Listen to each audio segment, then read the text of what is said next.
Meron tayong 1 cup warm milk and 2 tablespoon instant yeast. Meron tayong 3 cups all-purpose flour, 2 tablespoon sugar, 1 half cup powdered milk, and 1 teaspoon salt. Pinaghalo ko na siya dyan. Ayan, tapos isunod natin yung ating egg. Isang egg at isunod natin ang 1/3 cup melted butter. Ayan. Tapos haluin lang natin. Haluin ng haluin hanggang mag-incorporate na siya. Ayan na po siya. Ilagay na natin sa ating table pad or sa paghaluan natin ng ating dough. Ayan. Ayan, ibuhos lang natin. At ang aking isang kamay ay nasa camera. Ayan. I-knead lang natin siya ng 15 minutes.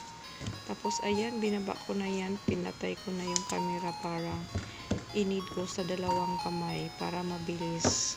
15 minutes para lumambot siya. Ayan na po siya. Ganyan na po siya. Ganyan na ang consistency niya. Tapos ilagay natin to sa ating bowl na may oil. Pahiran natin ng oil ang ating bowl. Ayan.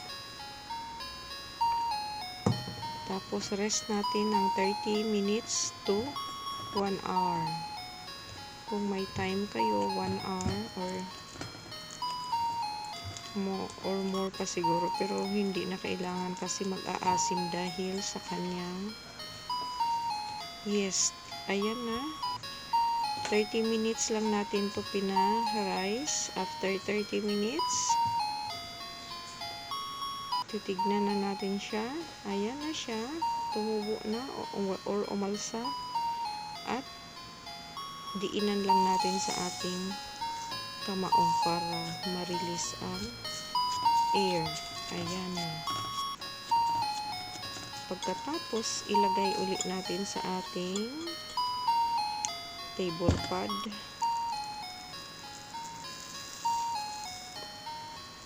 Or table knead pad. I-flatten lang natin siya. Ang tawag ba niyan sa ating pad na yan? Yan, i-flatten lang natin. Pagkatapos ay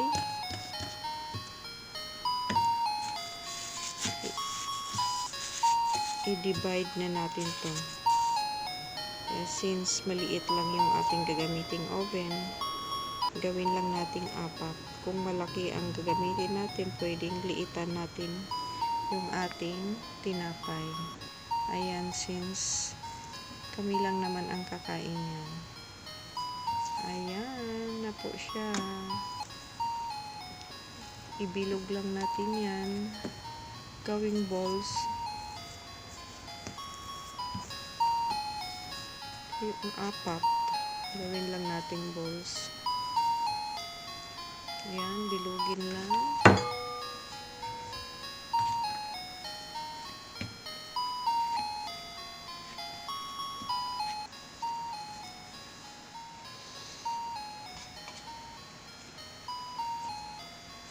Tapos, ayan na. At takpan ulit natin yan para mag-rise ulit. 20 to 30 minutes bago natin siya i-bake. Ayan, takpan natin ng cloth.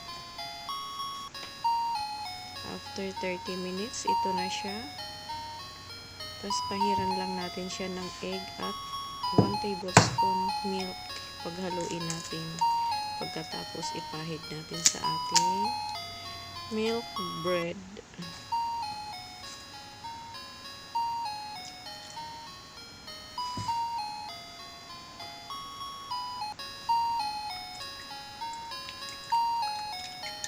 Ayan, haluin.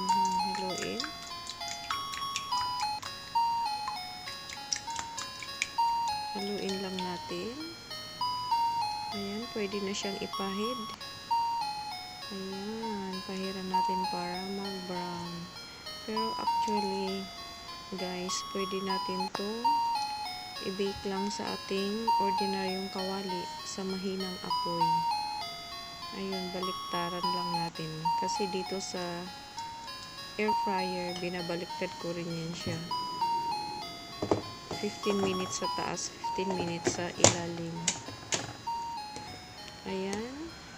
150 degrees Celsius at 15 minutes. Ayan na po. Pati sa kabila niya, sa baliktarin din natin at tapos i-bake ulit ng 15 minutes. Ayan na, may tinapay na tayo. Thank you for watching. God bless.